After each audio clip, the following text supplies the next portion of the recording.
Hi mga sipag, kamusta po kayo? So, pasensya na po mga sipag kung ako po ay busy ngayon. Bira na lang po ako nagba-vlog or nagla-live po mga sipag dahil po ako ay nag-iimpok ng buhangin at graba po mga sipag para sa bahay po namin na ipapagawa po na nasira po ng bagyong Odette po mga sipag. No?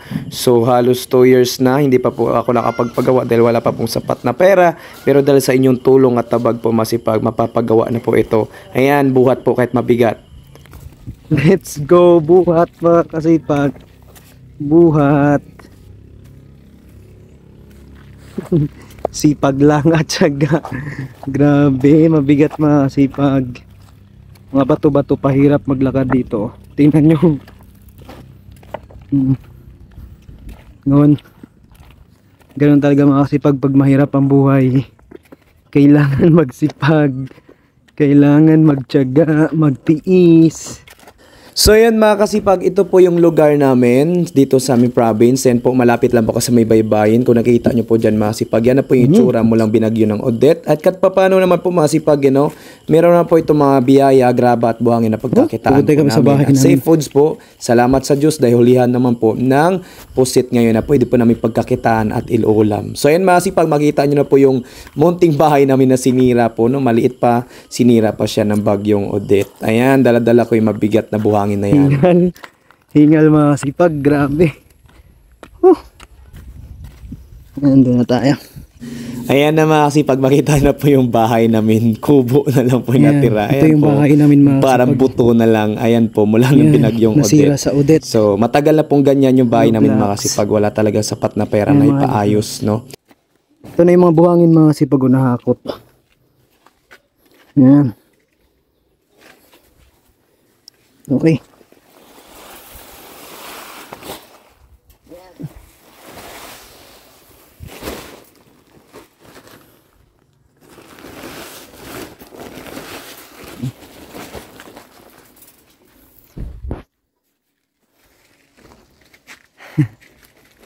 Yan yung buhangin namin mga sipag. Yan yung bahay namin.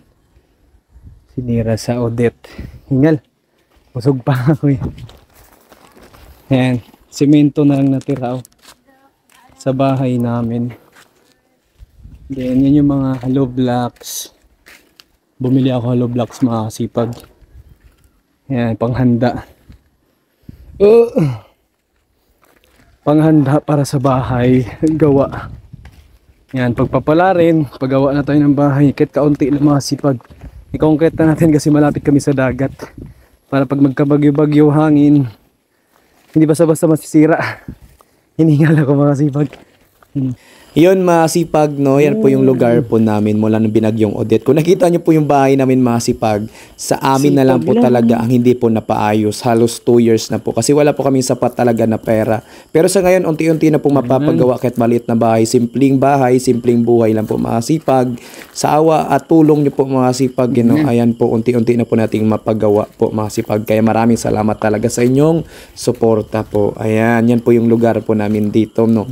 Yung baybayin na ayan. So kinagandahan lang talaga dito sa probinsya mga kasipag, ma-unwind ka kasi maraming nature at magiging healthy ka dahil fresh food, fresh air at maraming gulay na sariling tanim. Ang pagkakitaan lang talaga ang hirap dito mga kasipag. Then meron naman pong mga bangka dito mga kasipag, yan po, na pwede pong pagkakitaan. At yung kita, yun naman yung pambili ng bigas po mga kasipag.